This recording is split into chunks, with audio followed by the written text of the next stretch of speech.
And I think everyone out there that has even looked at DAG knows who the other gentleman is. How's it going, Dagnam?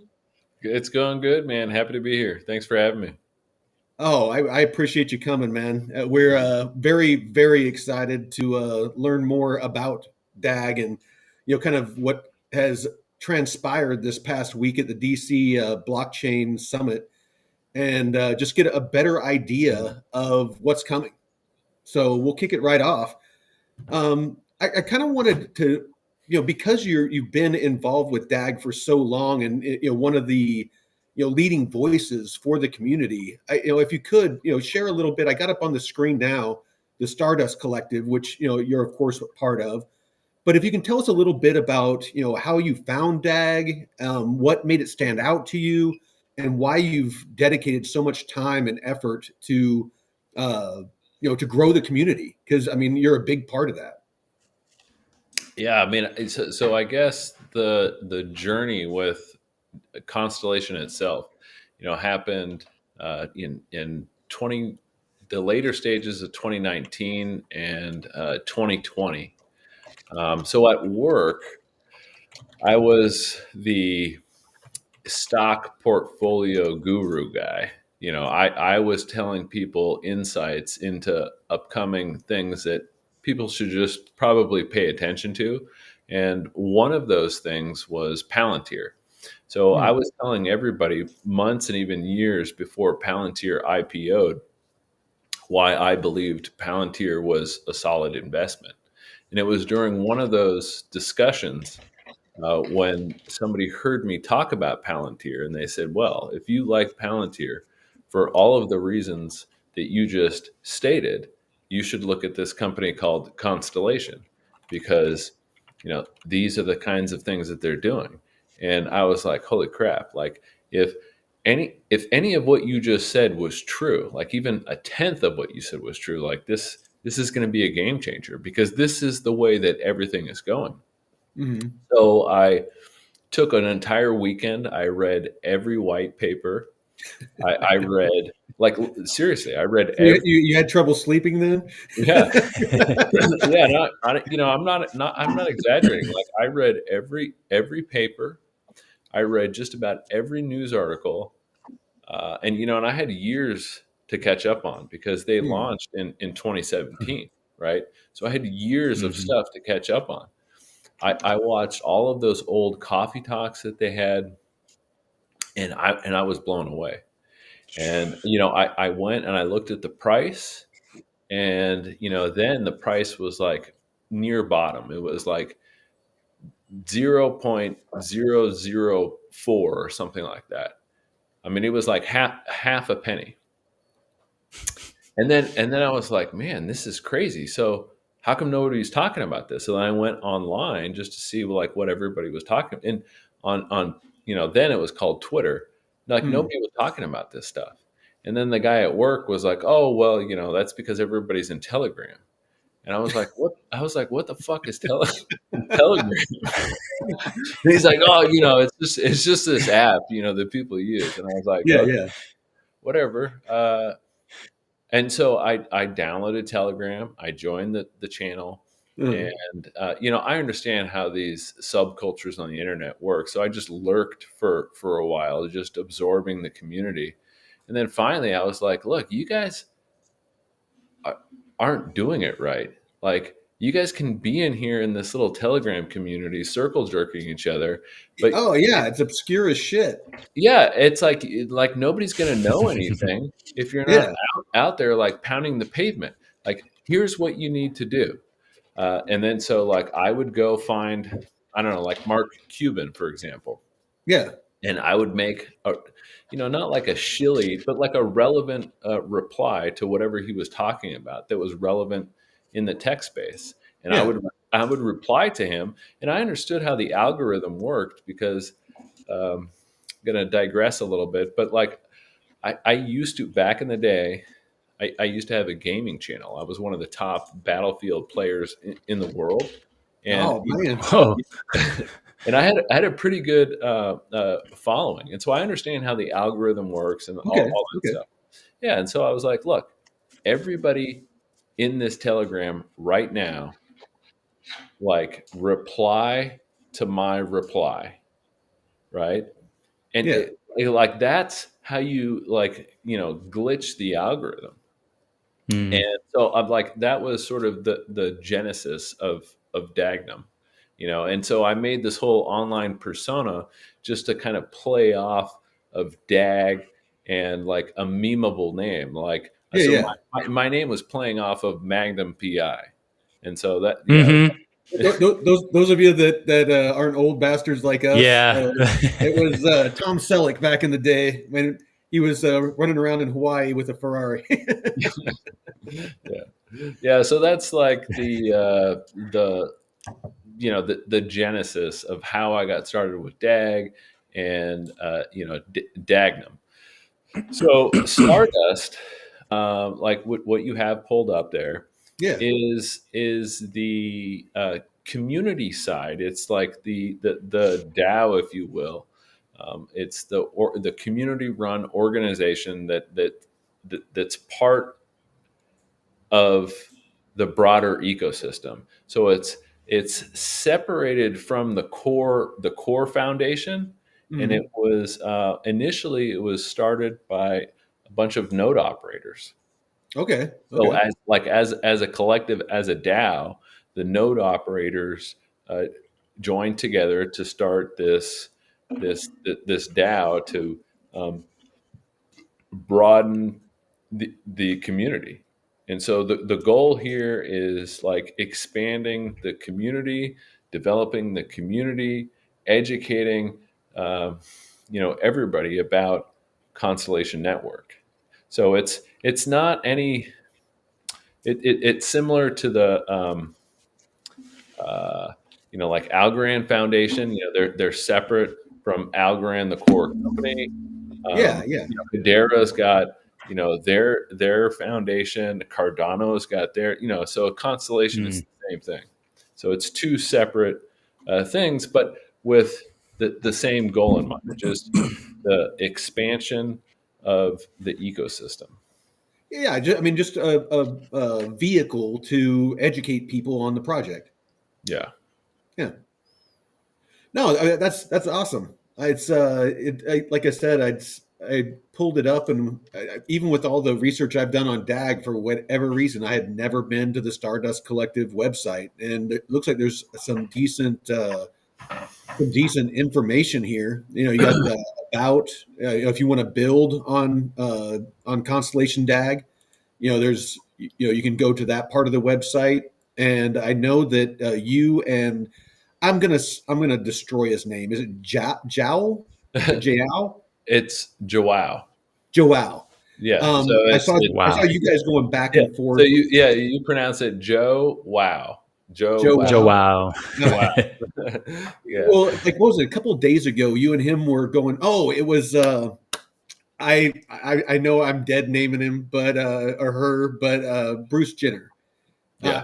I grew up idolizing the guy. He was on all the Wheaties boxes and stuff like that. So it's hard for me to see him otherwise. But anyway, I guess she launched a project, and you guys were kind of pinging her saying, hey, we can build this out on DAG, and Joe Wow said that he'd be willing to do it for him. Yeah. Yeah. Well, I mean, she started to become aware of base. And so the Hmm. whole thing there was, we could build a metagraph. So metagraphs are subnets on the network, and they're essentially layer one network. So any metagraph is a layer one network. And Okay. right now we have this campaign with base, and Joao, what he's doing, he's building this upsider metagraph. And the upsider, like right now, people can buy the up token. It's on the base ecosystem. Mhm.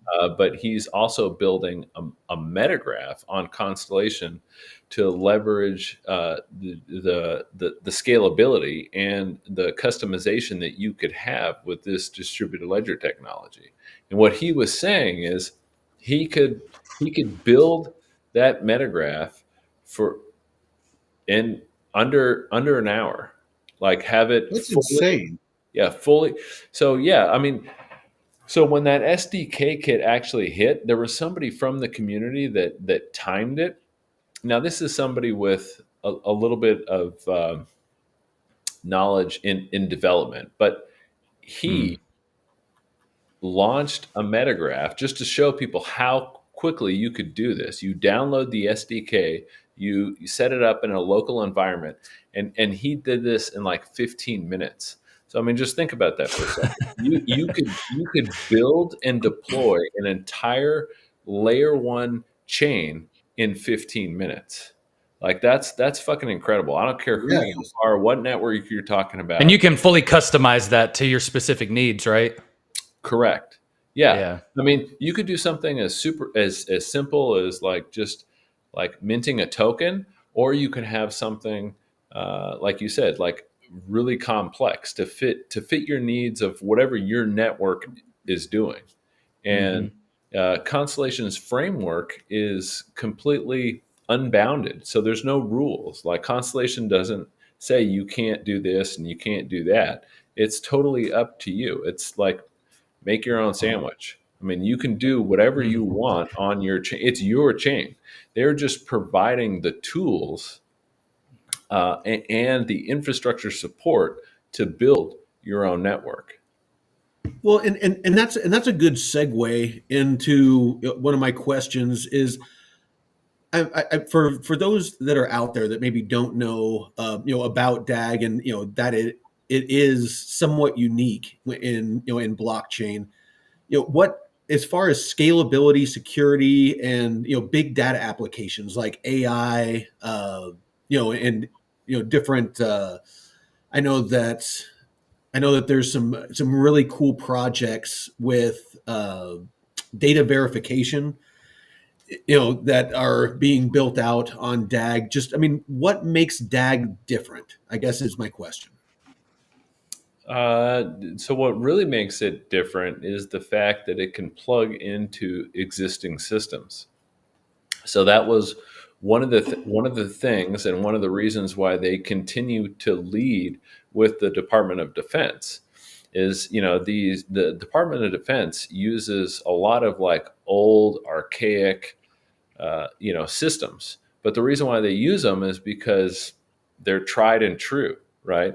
That they know that they work, and so they're not going to like uh, you know just move on to like something new and different when they know that whatever that they're using for like nuclear launch codes like works. I mean, so that there's no reason to upgrade it.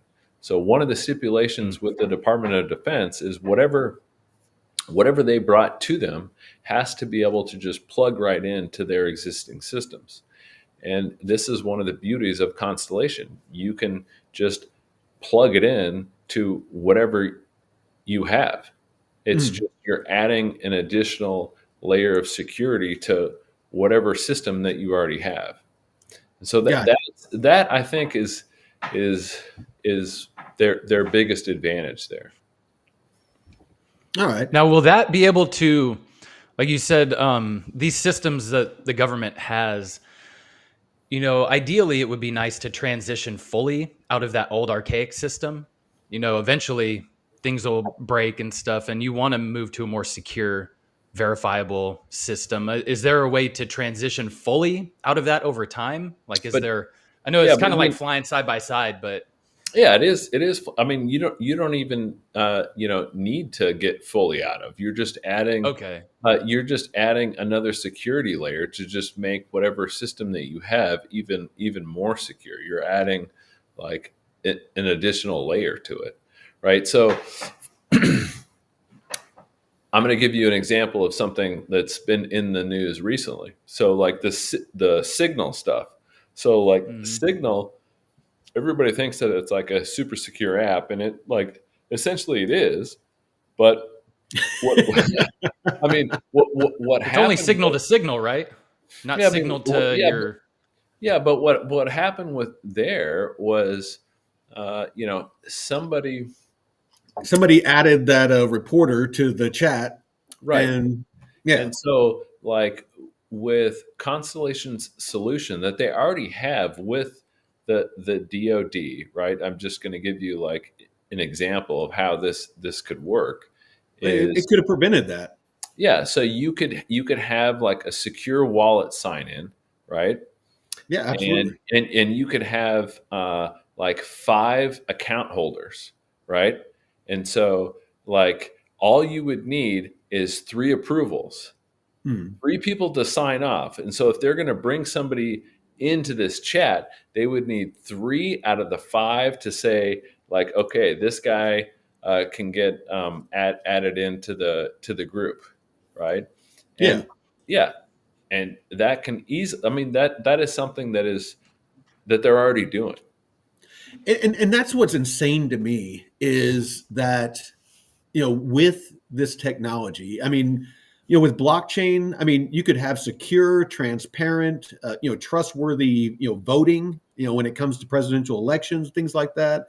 There's so many use cases and applications for this technology.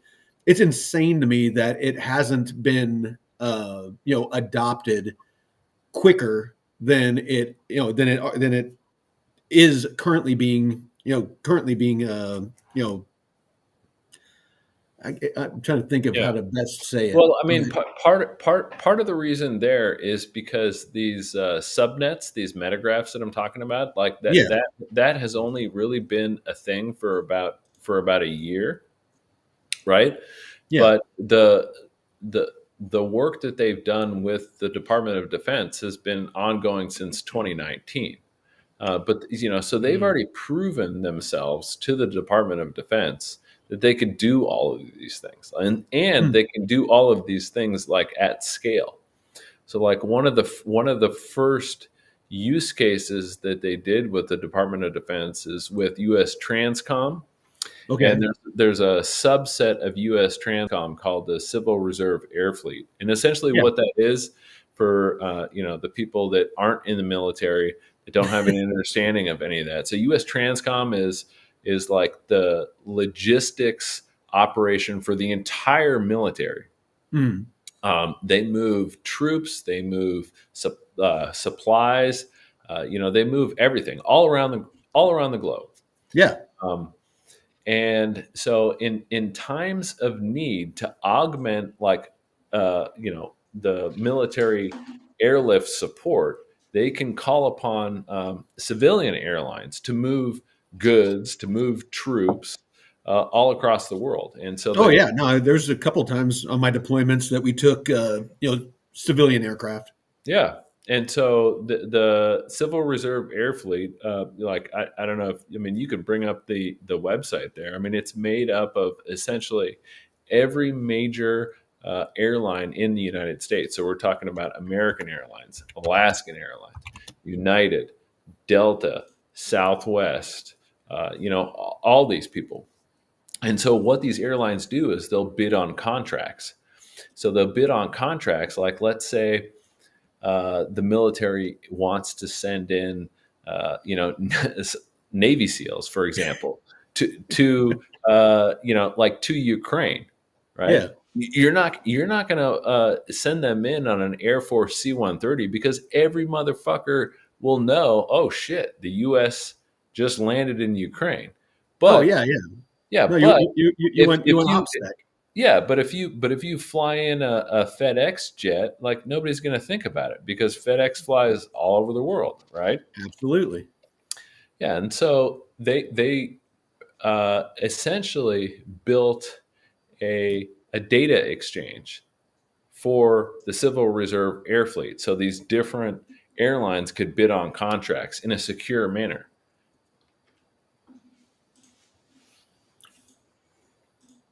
Yeah, it's actually something that like a use case that is kind of near and dear to my heart, and I've seen a couple of people talking about it on X, since we started chatting.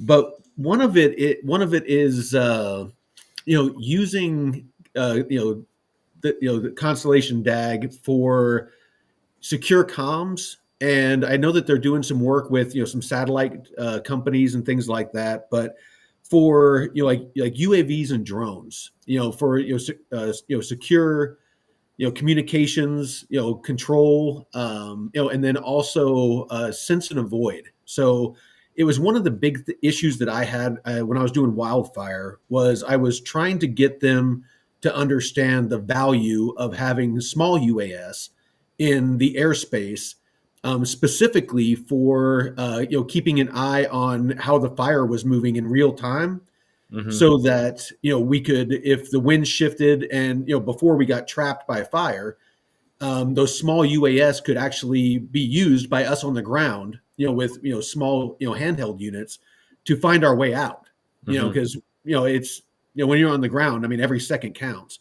And so I Hmm. was trying to explain to them, because of layered airspace, Hmm. that there's way to deconflict between man and unmanned.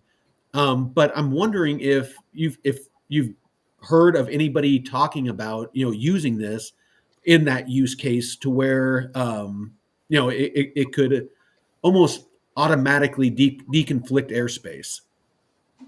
Yeah, I mean that's exactly some of the use cases that they're already doing, and Okay. they're doing some of that in space right now. Like there's a company, Forward Edge AI, that's a part of it Mhm. that has a quantum resistant encryptor. And so, like right now, there's satellite communications going on right now, leveraging this technology.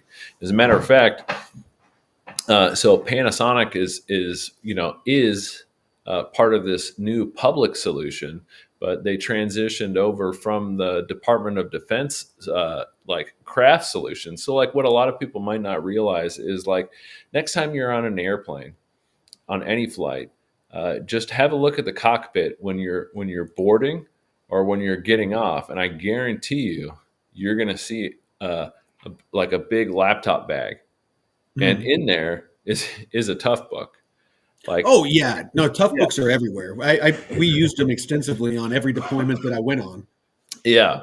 And don't they have And like an so, AI chip in them now? yeah, they have a dedicated AI chip in them, right? And Mhm. so, Mhm. like, that's how Panasonic got on board, is this work that they've done with the Department of Defense. So, like at the DC Blockchain Week, like one of the things that they were talking about, one of the examples was, so these tough books actually have a dual GPS receiver, right?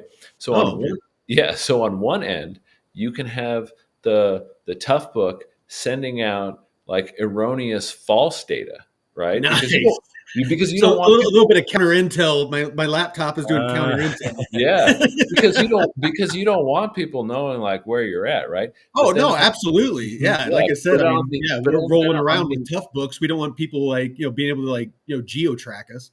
right, but then on the other net, but on the other end, on the other channel, because like I said, it's got two GPS receivers. So one is just spitting out like bullshit, right? And then on the other end, you have this secure, encrypted, unhackable, unspoofable direct line of communication, right? Yeah. And so, I mean, you could see the value Mhm. there.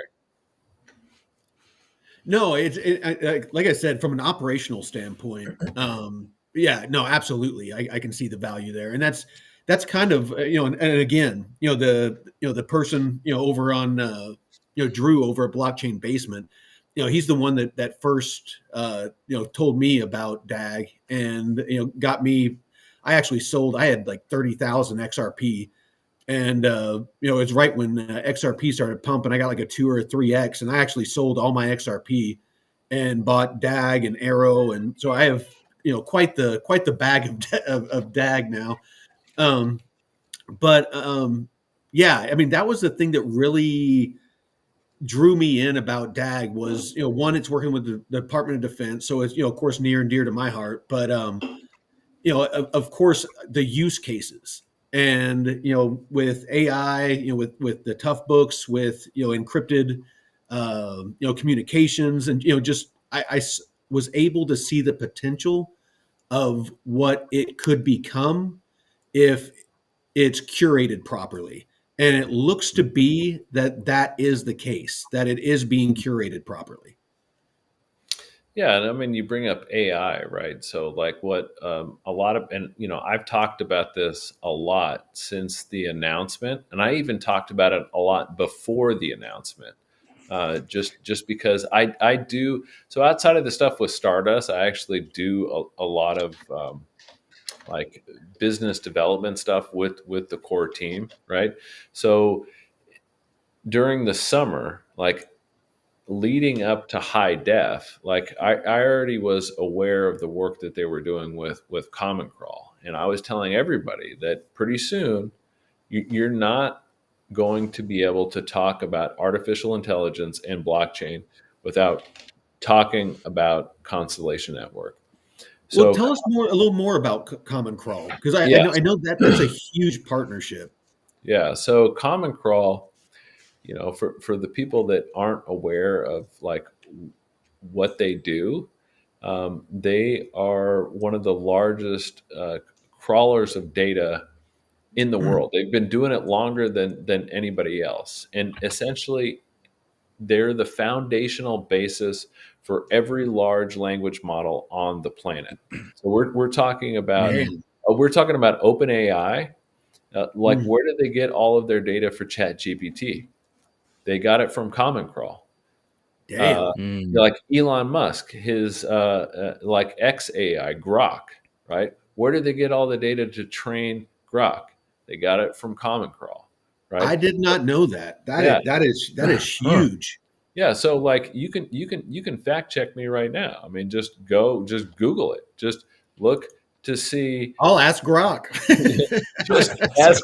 Yeah, just Grok it, right? I'll I mean, Grok it. yeah, so Common Crawl is the foundational basis for essentially every large language model on the planet. And so Where? what Common Crawl is doing now with Constellation is they built a metagraph, they built a blockchain, and so they have verified data proofs of like where they got their model.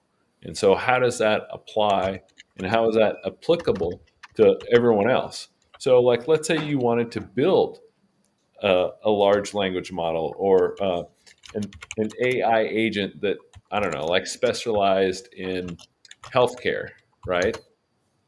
Where would you go to get the most accurate, verified data? Because as we know, a lot of Hmm. data is bullshit, right?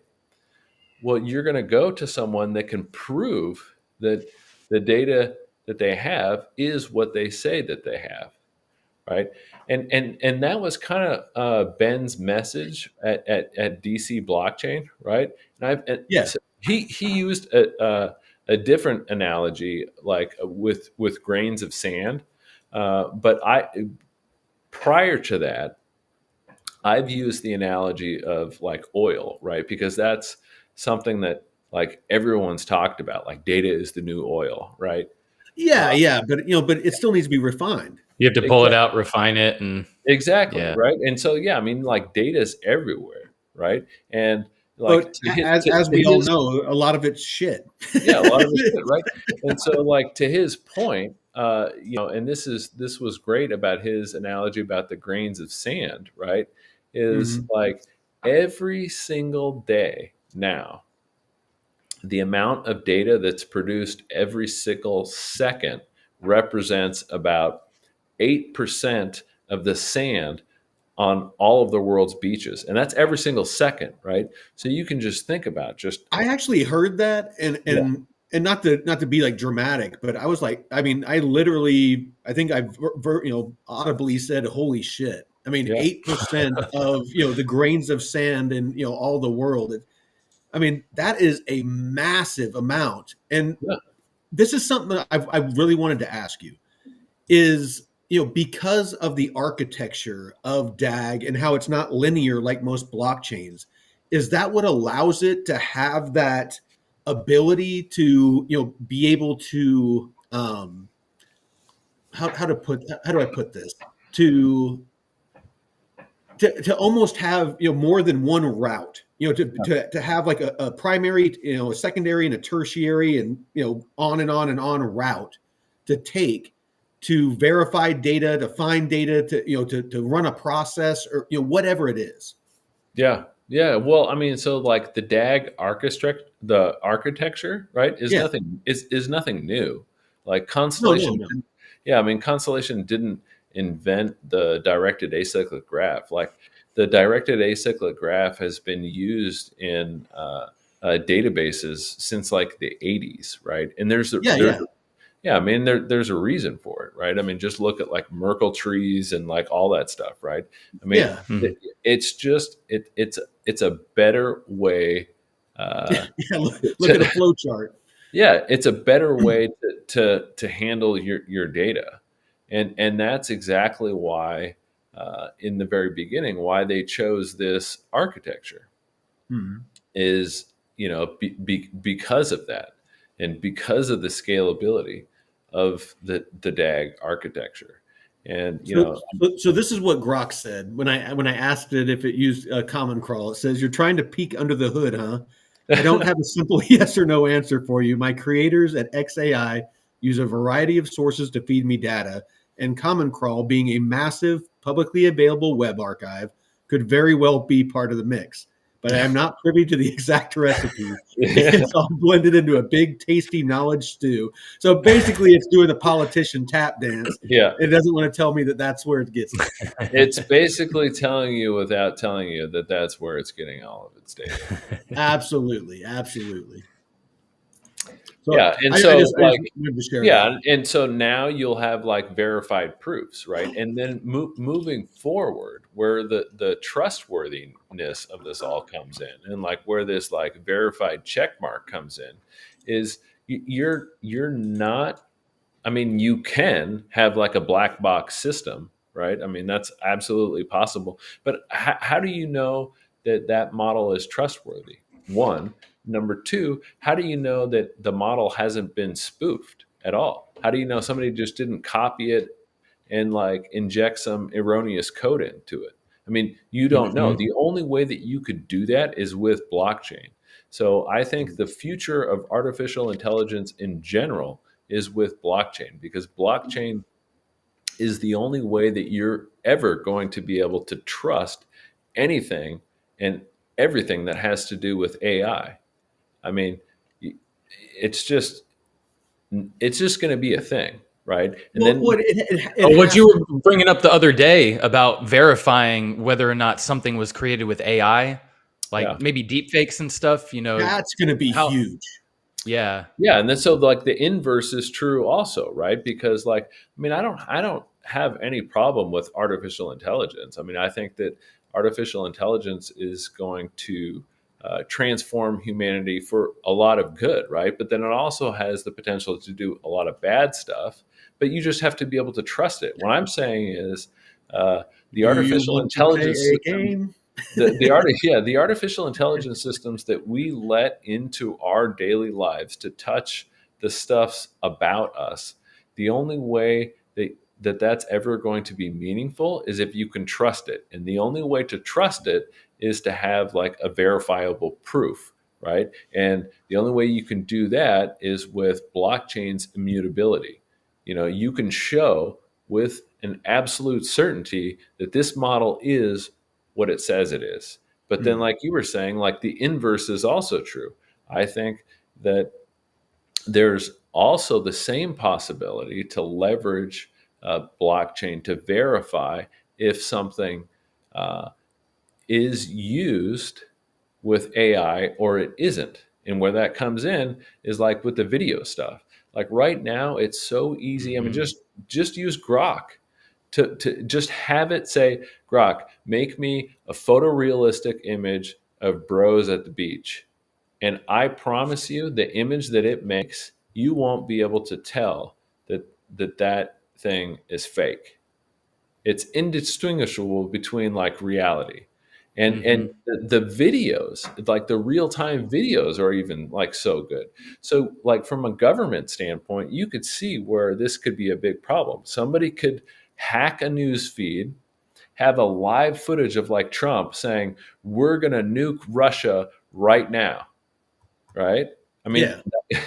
and you can see why that would Mhm. be a big problem. So what I'm saying is moving forward, I see a future where any video feed coming from the government is going to have like a digital watermark to where you'll be able to know without a shadow of a doubt that this is a real video feed. Like this is actually Trump talking and saying the stuff that he's saying. There has to be something like that, because I mean, even in the infancy of AI where we're at now, I mean, there's some stuff it's really hard to tell if it's real or not. Some of the UFO stuff that people put out, it's just it's insane. I can only imagine what it's going to be like in 5 years, let alone 10 years. Yeah. Yeah, trying to prevent that propaganda, that could be an easy way to manipulate people and to have something that verifies like, hey, this is fake. We desperately need that going forward, at least to staying ahead of the curve. And what you said about the uh, the quantum hacking prevention, Quantum resistant. yeah, quantum resistant, that's definitely going to need to happen, in the future to prevent quantum attacks on the blockchain. Mm-hmm. Well, let's dive into the topic of regulation. This past week, obviously in the DC summit, there was a lot of the government officials, and DAG was there, Cardano was there. I saw that you had a nice selfie with with the founder of Cardano, and what have you been hearing as far as how quickly and how effective the regulation that is coming is going to be to really lay the foundation for blockchain technology to be adopted and have the necessary guidelines, because we all know that over the past, up until recently, with the new administration, it was, we were wondering if blockchain was even going to be allowed in the United States for the most part. Mm-hmm. But now it seems like that it's they're sprinting to try to get this done to catch up with the other countries that were a little more forward, leaning forward to develop those guidelines. What are you hearing and what are you seeing that is getting us to that place to where we can really watch this take off? Yeah, I mean, well, I think that there's no question that today this is the most pro crypto government that we've ever had. Hmm. In November, I mean, aside from electing Trump, that was part of his platform. I mean, you had members of Congress on both sides. So you had Senate and House on both sides. Like this wasn't just like a Republican thing, or you had people from both sides of the aisle, Republicans and Democrats, that got elected because of their pro crypto stance. Hmm. In November, if you were against crypto, you either A, didn't get reelected, or B, you didn't get newly elected, right? And so the Hmm. message was loud and clear. I mean, there is one party now in the United States, and it's the party of blockchain. And this administration has made it its mission for the United States to be the world leader in digital assets. And they are working day and night to make sure that that happens. And part of this commitment to it is, I'm just going to simplify things for everybody listening because I don't know Please where. do. Yeah, I don't know where everybody. I'm just an old vet in the woods. I need things simple. But so, like, well, I mean, there's other people across the world that might not understand like how things become law in the United States. But typically, how it starts is you put a bill in the House, and then they vote on it, and then it gets moves to the Senate, and then the Senate, has their say on it. And sometimes they'll say, "Hey, this is good," and then they'll pass it up to the president's desk. But more oftentimes than not, the Senate says, like, "No, we don't want this," and then they send it back to the or we don't want this part of it. right. And then there's Yeah. this like back and forth shenanigans like forever, right? but this time with crypto and the stable coin, the House and the Senate are working on it jointly. And so what's going to happen? Really? Yeah. So what's going to happen is whenever they finalize the thing, there is going to be no back and forth. It's a joint effort, and it's going to go boom right to the president's desk. And That's I had not heard that. That's yeah, awesome. and I promise you that he's going to sign whatever gets to his desk. And, With that crazy signature he has. yeah, because he wants this to happen. He wants to bring back, innovation to America. I mean, regardless of whatever you think about the president, right? He did, he wants to make it, his mission, to bring back, America as like a powerhouse, right? Yeah. Yeah, and so A tech superpower. yeah, and so I mean he's going to do whatever needs to be done to make that happen, right? Because if you're looking at it from one lens, that like he's like this egotistical person that only cares about himself, right? Okay, so how is he going to do that? Is he going to do that by wrecking the economy, right? And so he doesn't want to go down as like the president that wrecked the economy, right? Mm-hmm. From a selfish standpoint, like he wants to bring back America better than ever before, and like how does he, and then be remembered and immortalized as like the guy that like turned everything around, right? Yeah. And so like, I mean, who cares what the reason is as long as the net benefit is positive for this country, right? Mm-hmm. That's my view on it. Oh, no, Yeah, absolutely. with the regulation and stuff in question over the past 4 years, how has DAG been able to work with the Department of Defense on building that out? Like, what did that look like? As did they approach the government and say, "Hey, we want to work with you"? Like, how did that go with such little regulation and uncertainty, in the crypto space? That's a really good question. Because they With started developing in 2019 with Yeah, the they started Department of Defense. developing in 2019. So initially, it started out as a grant, as a research grant, SBIR, right? Hmm. And I hate to break it to all the people that try to piss in my Cheerios every fucking day on X, but you know what? Getting getting an SBIR grant is not that easy, right? No.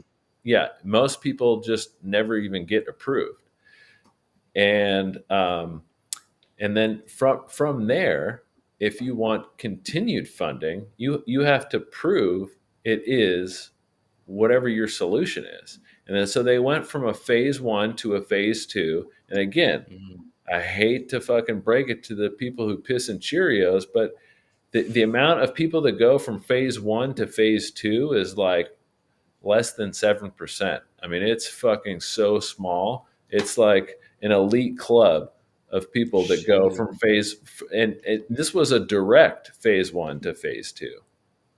And then from then in 2023, they went, the Iron Spider program went direct into production. So it's like a fully, That just sounds cool. Iron Spider. yeah. So it's like a fully like fledged thing that, is deployed and, in operation by the Department of Defense. Right. So like, They must have been really impressed. yeah, well, I mean, because it serves a lot of needs, and it's completely flexible, and Hmm. like the stuff that they do and they offer for the public, it's the same thing. The military has their own blockchain in a box, right? And they can use it however they want to use it in all the different ways that they want to use it. It's totally up to them. Wow. Well, There's a couple of questions that I know that you're short on time, and so I want to be respectful of that. But there's definitely a couple of questions that I have that I wanted to get from you. But one of them is with Charles Hodgkinson moderating a panel, featuring Donald Trump Jr. in the DC Blockchain Summit. Did Constellation's leadership address potential synergies with DAG and other blockchain ecosystems like Cardano for economic empowerment? Yeah, so I mean, I posted that picture of me and Charles. So I talked to Charles. Exactly. Yeah, I talked to Charles for like 30 minutes, and he's so Constellation understands that this isn't a winner take all thing. Even the Iron Spider is a network of networks. Like Simba Chain is a part of the Iron Spider program, right? There isn't going to be like just one solution. The one ring that rules them all. The one ring that there's, I mean, that's just not going to happen. I mean, even so, Constellation is even part of like bigger initiatives like the Decentralized Recovery Alliance that Hedera is involved with and Cardano is involved with. And like what Charles was interested in is like forming some sort of like standard, because there like that needs to be done. Like there is no sort of like uniform standard of like what like secure data is, or like what interoperability is, right? So do you mean because we have that in engineering electronics? You got the IEEE that have standards for all that stuff. Now, or are we like from an industry standard or a regulatory standard? No, like an industry standard, right? Okay, So for instance, like with the payment stuff, you have ISO, right? And like that's a standard. So ISO is like a messaging standard for banks, right? But with crypto, you don't really have like an interoperability standard that like everybody can agree on, because the only way for this stuff to be mass adopted is for something like that to happen, right? I mean, like, can you imagine like one website not being able to talk to like another website just because it's a different website, because it's on like because it's on an AWS server versus like a Google cloud server, right? Yeah. I mean, that just doesn't happen, right? But we need for that to happen with distributed ledger technology. We need some sort of like uniform standard to where everything can just work together seamlessly on the back end, because for mass adoption to truly happen and to truly flourish, these things are just going to happen in the background, and nobody's really going to care that it's running on Cardano or running on Constellation or running on, Hedera. These apps are just going to work, but they need to be able to communicate with one another.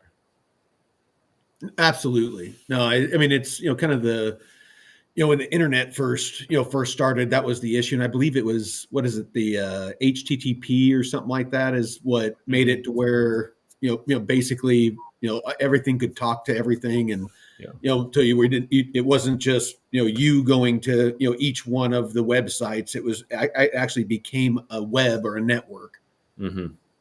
If I understand it properly. But so my last question that I had was the proof of reputation consensus model that rewards nodes based on reputation. That's something I have never heard of. What is that exactly, and how does it work?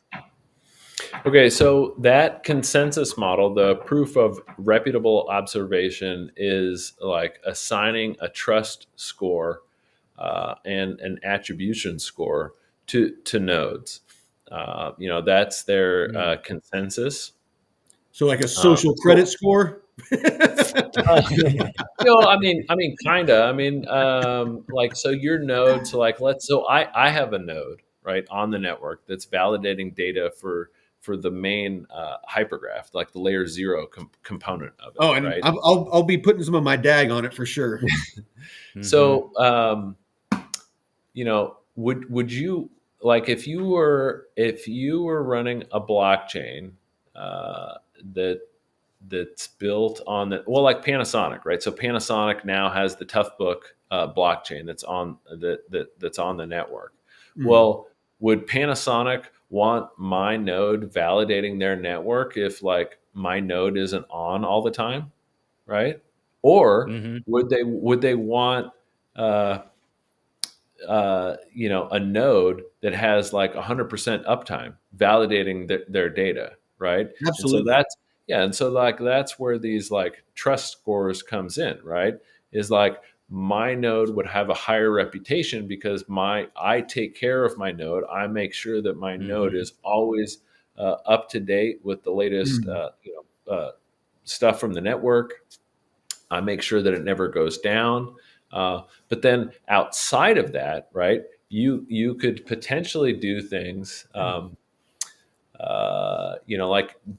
geofencing, right? For example, so like let's say, you had a network that was based off of like voting, right? So you wouldn't want somebody from China to participate in voting election, Oh, in the city of I Houston. think. Oh, you good? Yeah, We're good. You dropped yeah, off for a second. right. Right, and so Yeah, you don't want someone from outside the country coming into your local elections or national elections. yeah. So the proof of reputable observation has already been validated by the Air Force Research Laboratory. But to answer your question, like that consensus hasn't been moved over to the public network. Right now the network itself is a permissioned network. But proof of reputable observation would, when it turns over to the public side, would make the network a permissionless network. I know this gentleman. I've been going back and forth with him on Twitter. Yeah. Yeah, this guy's everybody give that dude a follow. He's legit, man. Make the You know, tag. he Yeah, yeah, I mean wasn't he an airline pilot? yeah, this guy gets it. He's really good at replying and engaging in comments. I mean, that's one thing that just kind of astounds me with the. So I started out, with 0 followers, right? And how I built the following that I have was in the very beginning. I was 100% just replying to big accounts, right? Because I understand how the algorithm works. No, And absolutely. it's kind of frustrating to see. So this is him right here at Connect with HEC Hotel Echo Charlie. Yeah, yeah, and he asks great questions, and he's really engaging in in everybody's content, right? So yeah, I would follow that guy. He's great. So I guess I mean, like we're got about 8 minutes left for the hour. I guess my kind of last question that I have personally is, I know with the nodes that we can delegate our DAG. If you can tell us a little bit how that's going to work and like potentially what we could earn by doing that, and then also if you want to kind of give a little bit of a rundown on the Stargazer wallet and the upcoming PACA swap airdrop and DEX, because that's kind of my area that I'm very passionate about is DeFi, and so that's something. But yeah, if you could touch on those two things, I would greatly appreciate it. Okay, so if I'm gonna This screen try up? to, yeah, I'm gonna try to share my screen if that's okay. Yeah, I think it's up, Yeah. right?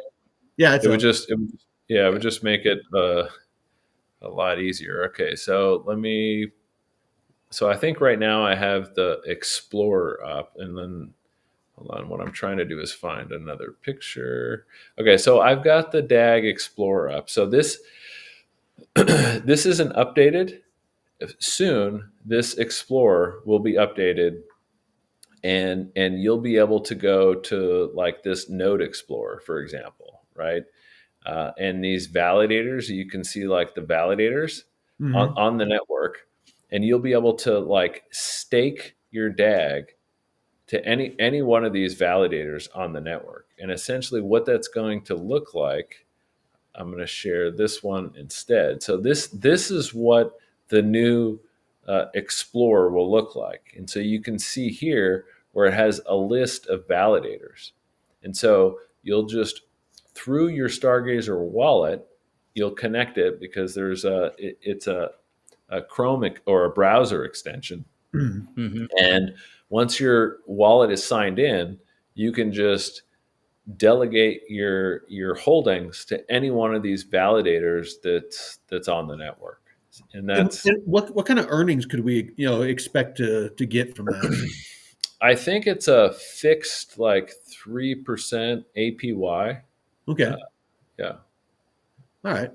And then And speaking that's of different than stargazing, the like liquidity pools, right? Because I delegate some stuff on the Cosmos ecosystem, Yeah. and it's similar. It's under 10%, but you're getting that from providing support for the validators and delegators, but it's different than actual liquidity pools. So those will oh, earn absolutely. usually higher, right? It's more like staking. You know, Yeah, you're you're Right. just you're Yeah. supporting the network. you're delegating your voting your voting power or whatever to the node, and then that allows them to basically dictate how the network is run and things like that. And in most Right. cases, So if you wanted to learn like more about it, you can go to the website, which I've got Yeah, I pulled got up. that Right, pulled up. yeah, I've got it pulled up right here, and there's this introduction page, which is really good. hmm. And you can go over here to delegation, and it talks about what it is. And so here's that 3%. Perfect. Yeah, here's that 3% that I was talking about. And so like I have a node, right? And so essentially what you're doing is you're taking not everybody has a node, one. Number two, not everybody has the collateral for a node. And so what And delegate it's 250K, right? yeah. And so what 250,000 DAG. Right. And then so what delegation allows people to do is they can stake any amount. So like maybe some people only have like, 10,000 DAG. But that's not enough for a node, but you can delegate that 10,000 to somebody that has a node, and you're just putting it on uh, you know that network resources for a share of that. And Mhm. what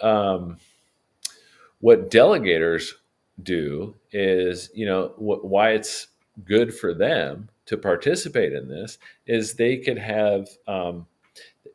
compensated by like 5 to 10% of the delegation fees, for people that delegate to that. But like so the other day I made a post publicly, um, that I'm gonna I've had a node like for forever. I'm gonna allow people to delegate to my node, but as incentive of like why people would want to delegate to my node on top of getting that fixed 3%, because everybody Mhm. that stakes to like my node or any node, you'll get that 3%. But what I'm trying to do is incentivize participation, going back to like what I was saying, like with the reply stuff, right? So I'm going to Yeah. be so I'm going to be paying attention to the people that are engaging with my content directly, and I'm going to be doing like weekly airdrops to the top people that participate in my community. And then on top of that, I guess depending on like how big the pool gets, I was even thinking about doing like monthly giveaways, because you can see everybody that's staked to your node, and I'll just pick like a random address on there and just be like, bam, here's, like however much DAG. And I just did that the other I day. was gonna say, you already did. You sent like 10,000 DAG to somebody. Yeah, I gave this guy Levi. Mhm. He's definitely been one of the best, most active participants. Not just to me directly, but if Oh, you look, he's the one that donated the 100 PACA for us to give away, on this episode. see, there you go. I mean, that has nothing to do with me. This is like you. He's supporting you. Like Yeah.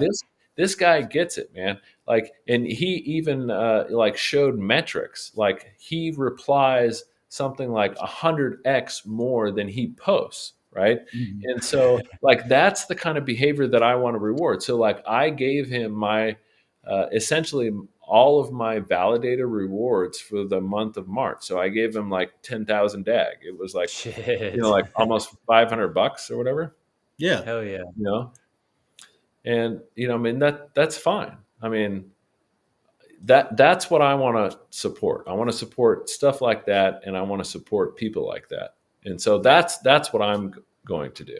And That's awesome. No, that really is awesome. But well, I guess like, then my last question is let's go out on the PacaSwap and the DeFi, the DeFi Mm. platform that's going to be launching soon, and maybe give people a little bit of a rundown on how the airdrop's going to work and things like that.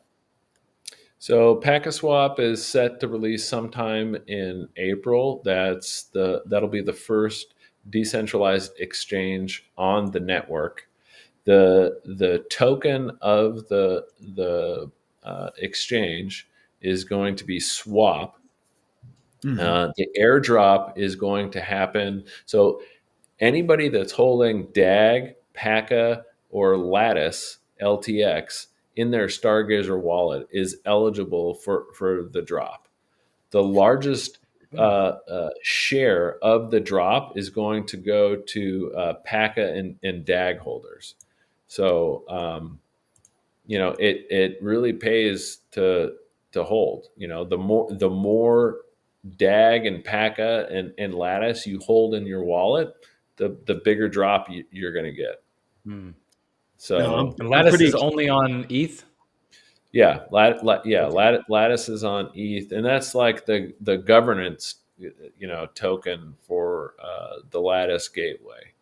But yeah, so Okay. it's going to be completely fair launch the DEX, but the airdrop is going to go out to those specific tokens, and if it's in your wallet, yeah, there you go. You have it. You have the distribution, right up there. So, that's how it's going to play out. So it's really going to benefit the people that have been holding, and I mean, Is it going to be live or is it testnet first? uh, well, yeah. So first they're going to have, you know, yeah, obviously first they're going to test it out for a little bit before they deploy it Okay. publicly. But the goal is to have it live sometime in April. nice. Now, who's doing the testing on that? Do they do public testnet or is it just kind of private? I think that they're going to open it up to the people that staked that wanted to be validators. So they're going to open. So they said that they're going to Okay. need like 120 validators to begin with. And I think initially the test is just going to be like those people that Okay. like the Okay. 120 or so uh, validators there. All right. Well, we're coming to the end of the show here, and so anybody that is if you could please like and follow Dagnum, Blockchain Report, and of course us here. And if you want to be entered to win that 100 PACA, make sure that you like and share the post about the stream here. let's get the word out about DAG and really grow the community. And I usually end each show with just kind of going around the horn and just kind of Dagnum, if you want to, since you're the guest, if you want to just kind of give any closing thoughts. Yeah, I mean, I just think that, I mean, outside of DAG, I just wish that people would just take a moment and realize that there's an abundance of opportunity around. You just have to get out of your own head and out of your own little, echo chamber. I made a point yesterday and today, as a matter of fact, because of that real world asset list that came out, right? Yeah. And Algorand is number 4, and almost nobody's talking about Algorand. So I talk about Algorand a lot. Like, Algorand is number 4. There's everybody and their fucking brother talking about XRP or Solana, right? Mm-hmm. XRP isn't even on that fucking list, dude. Yeah. Solana just barely made it. Algorand has 3 times the real world value that Solana has. But, somehow Solana has this like crazy inflated market cap. And, it's all from memes from what I can see. Yeah. I mean, Yeah. it's crazy, and it's just a matter of time, especially in this new age of regulation of where we're going, before people like Algorand really go parabolic, because they're actually doing real shit, one, and they can prove it, number 2, right? Mm-hmm. So that's really what I hope that everybody does, is just not listen to the mainstream narrative. Just because there's 1,000 people telling you XRP is the best and only asset doesn't necessarily mean that it's true, right? Yeah. Just go out there and do your own research. Thank you. Mm-hmm. Jeff, got any closing? Oh, yeah, how do we want to handle this giveaway? So because we got people on X, we got YouTube. Yeah, no, we got just shy of 200 people watching. So basically, what I did is I put out a post that had the stream, they're talking about the stream here, and they just have to like that, share it, and then follow the channel, and I'll just look and see, and I'll do a random number generator, and whoever's number comes up, I'll reach out to them, and that's why they need to follow us on X, is so that I can friend them.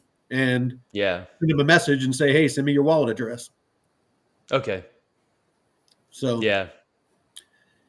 It's that's why Levi gave it to us, is he wanted to thank us for kind of putting the good word out and spreading growing the community. And how much did Levi give? He gave 100. All right, I'm gonna I'll double it. So, you're gonna sweeten the pot. All right. Yeah, I'll put in like 200. All right, 200, cool. 200 PACA. All right, so we got 300 PACA going out to some lucky winner that you can throw in your wallet with your Stargazer wallet with your DAG. So if you don't have a Stargazer wallet and you did the like and share and everything, get you a Stargazer wallet, because we're gonna be sending you some PACA. All right, Dagnum, I appreciate you, man. I really really do appreciate you coming on, because I personally had a lot of questions, and I know a lot of people out there do, because there's a serious lack of individuals that are deeply as steeped as you are in the DAG ecosystem, and the connections that you have, just the way that you're able to engage certain people, and the personal time that you take to go out to DC and to meet these people, and to to get this information and try to give it to all of us on a silver platter. So for that, I thank you. But I guess with that, we'll call it. Yeah. Appreciate it, everyone. Good evening, gentlemen. Yep. Thanks for having me. Take care.